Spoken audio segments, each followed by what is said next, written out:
So oftentimes these kids may not necessarily have their hemophilia on their radar depending on their level of factor VIII. And sometimes we need to help them understand when they're having a bleed to recognize the symptoms of a bleed. What children will tell us when they're having a knee bleed, for an example, or a joint bleed in general, is that that area starts to feel tingly, bubbly in a sense. Crunchy is another word that children have used to describe it.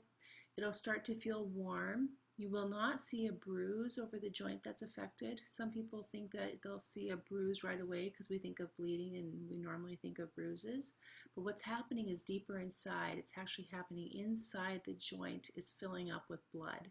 It's very painful. Blood, when it breaks down, is very caustic to the joint, and it actually tears away at the lining, the smooth, glossy lining, and can cause joint damage. So this is something that we want to treat as soon as possible and get to the point of hemostasis so that the blood can be reabsorbed and the bleeding stopped. Another type of injury that we look for is a muscle bleed.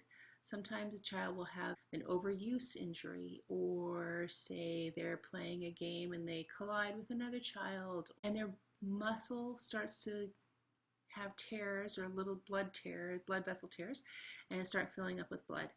That can happen, and then that area gets swollen and it gets very painful. When this happens in a calf or a thigh, it's painful to walk, so kids will start limping. Or you might see, if it's in an arm, you might watch a child guarding that limb